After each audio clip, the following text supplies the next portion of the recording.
Welcome back to the Malted Man Cave. Tonight, and I know I say this a lot, but we do truly have something special for you.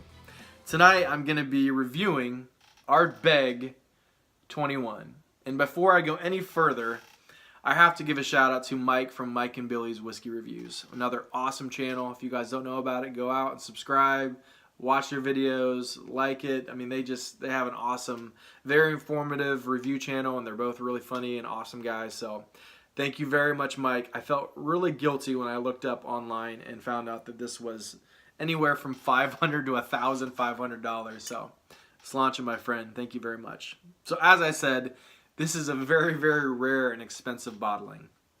As many people know, they pretty much only have an age statement of the 10, and the rest are all, NAS, non-age statements. So this was kind of a very, very special and rare thing, and I'm very honored to be able to have a little taste of history. So Ardbeg was founded, I believe, in 1815 officially, but has its roots back as far as 1798. The story behind this bottling goes is that, I think in the 80s it closed, Ardbeg closed, it was reopened, then closed again, then reopened. And these particular, the casks that were used for this bottling were distilled in 1993 and 1994 when Ardbeg pretty much only had a skeleton crew. I think they were distilling 2 or 3 days a week, and most of it was going to the blending market. I think Allied Distillers owned them at the time, and then they were later bought out or merged with Chivas Brothers. So 270 casks were set aside by Mickey Head, supposedly, who was the distillman at that time.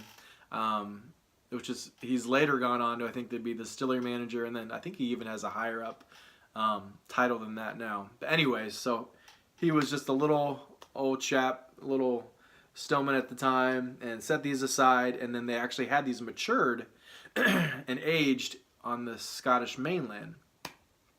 Which kind of brought up another point as I was drinking this and thinking about this, is that while yes, the environment and the air and the location definitely has an effect on like the salty, briny maritime notes that you get with a lot of the Islas. But I think this particular bottling points to the fact that a lot more of that, the salty, briny maritime, peaty, is actually from the peat that they get from Islay, and not as much from after it's bottled, distilled, bottled, and aged in their, warehouses, hopefully dunnage warehouses. Now, I'm not saying that you don't get any of that influence, because I totally think you do. I just think more of the flavor and the influence comes from the peat, which they get. The soil is just, over, thousands and thousands of years is just taking all that briny, salty air and all the maritime influence. So I just thought that was kind of interesting as I was drinking this, because it's definitely, Bill Lumsden actually said that this was aged in Scotland when he got the cask. So this was not matured and aged in Islay. So, fun fact for the night. Not saying it doesn't affect it at all, because it does, just not as much as people might think. So what else about this whiskey? Anything else? It's currently owned by Louis Vuitton Moët Hennessy, which was, I think they merged or bought out Glenmorangie, who bought the distillery in 1997, which took the then kind of cult following and just blew it up into this, what Ardbeg is now, which is just super marketed. Everybody loves it. I think some people are getting sick of the non-age statements and just the extravagant marketing, but they still make a delicious whiskey. There's a reason they got as big as they did. Sometimes you get a little, they overdo it a little bit, but it is nice to see them coming out with an age statement other than the 10. Now, it's just kind of a shame that you have to pay. Oh, it's only $1,000. I mean, no big deal. No big deal. But anything more about this whiskey? No. Enough blabbering. Without further ado, let's get into some whiskey. What a great sound. I got to have about 2 healthy drams of this, and the rest of this I save for tonight. So this is truly, I am savoring and tasting and smelling history. I feel like I want to get every drop, because like 1 drop is probably $8. Oh, there goes $2, $3. All right, I'll probably lick it out later. Oh, it is good. Probably not worth $2,000, but it is good. It reminds me of a lot. It reminds me a lot of a more rounded, more aged, less peaty version of the Bruichladdich Octomore 6.1, which I already reviewed with some of my cousins. A little bit more of an informal review, but fun nonetheless, that we did when we were on vacation. So imagine the Bruichladdich Octomore 6.1 just with that more rounder, aged, and refinement that you would get from a more aged whiskey.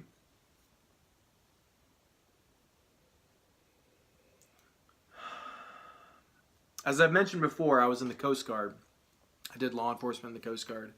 And when I was deployed down to Guantanamo Bay, Cuba, I remember every morning when we would walk into the boathouse, just kind of, it smells like a boathouse. And when I do the Ardbeg 10, I will say the exact same thing. It just smells like all of these barnacles and maritime and salty briny notes. And I even get a little bit of weathered line, which for you non-sailors, line means rope. So it's kind of this just weathered rope that has all that salty, briny goodness.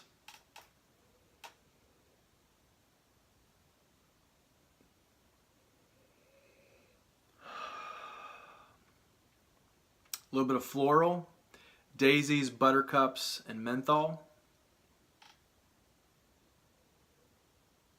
Imagine like you're at a bonfire and you just kind of like are holding out a marshmallow, getting ready to make a s'more. And just smells like this smoky bonfire toasted marshmallow, creamy marshmallow. Oh, man, creamy butterscotch, vanilla rock candy, vanilla custard like you would get at a donut shop. A little bit of the adhesive bandages that you would get with Lafroig, or I get it on the Ardbeg expressions as well. But it's very, very faint. As most of you know, older peated whiskeys lose some of that peat. So this isn't your typical, slap in your face peat, the phenols levels that you would expect, because it's, slowly it's just oxidized over the years. It's still got some delicious, rich peatiness. It's just not intense and in your face. It's more refined and rounded. A little bit of faint cinnamon and some kind of cologne, parsley, and lastly I get aniseed. Alright, and on the palate.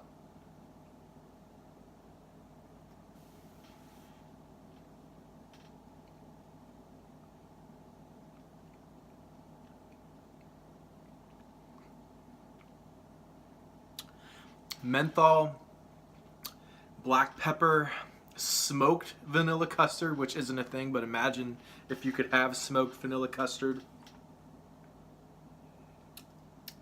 Actually, right now I'm getting burnt buttery popcorn and burnt biscuits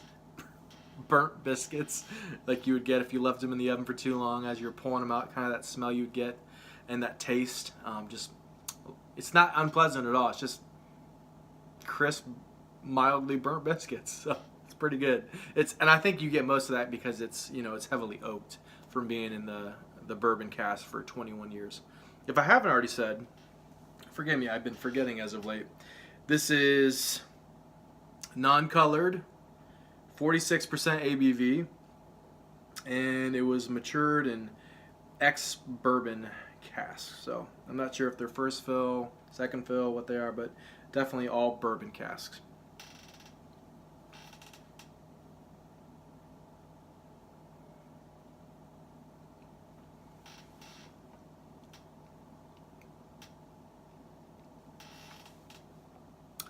Just an amazing, amazing saltiness mixed with aniseed and kind of bitter herbs. Kind of a little bit of umami notes kind of going on, savory, and then you get the smoked bacon and smoked walleye. Kind of the reason I went into the Coast Guard is I grew up on Lake Erie. In the summer times, my dad ran a summer camp up on Kelly's Island on Lake Erie, and we used to go fishing on the weekends for walleye and perch, and this just reminds me of a really, really good quality smoked walleye and smoked bacon. Smoked bacon? Yeah. Maybe a little burnt bacon. I don't know if I've ever had smoked bacon.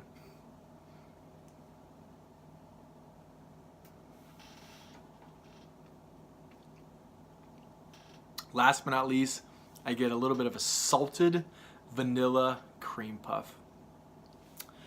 Guys, this is history in a glass, and this is very, very good stuff. It is not worth $1,000. It is not worth that at all. I would pay $250 for this if I had the money, but it's definitely not worth how much it is. But, you know, supply and demand, scarcity, you know, you're paying for history. So I am very honored that I got to taste this. Mike, thank you so much for your generosity. I really appreciate it. I hope you got to enjoy the, what did I give him? Glendronach 15 a little bit, Glendronach 12, Dalwhinnie 15, and I have a couple Springbanks and a couple other things I'm going to be sending him soon. So, but this kind of pales compared to, other than the, you know, the Glendronach 15, the rest of them kind of pale compared to this. So, thank you for your generosity, Sláinte, my friend. So, enough blabbering. Let's get to the Malted Man Cave score. I'm going to have to give this a 90 out of 100. It is very good stuff, but you know what? I kind of like the slap in your face peat and the fact that you can taste the really rich vanilla and salty bourbon notes. And this is kind of aged out a little bit. Now, it's still there and it's still delicious. It's just not as intense. Now, I know they would never bottle this at cask strength. That'd probably be $5,000 if they did that. And, you know, they want to water it down so they can spread it out and make more bottles. But if this was at cask strength, this would probably be phenomenal. But as it is, it's a 90 out of 100 Malted Man Cave mark. If you can find this, it's not worth it. But if you're rich and you have the money, it's pretty awesome to taste a good whiskey and kind of know the history behind it. So I'm like, I almost spilled it right there. I almost had a heart attack. I was like fumbling around my hand. I was like, oh my gosh. So go out and get you some if you can find it at a reasonable price. Thank you guys for watching. Please like and subscribe. Dave will be joining me soon for our next review, I hope.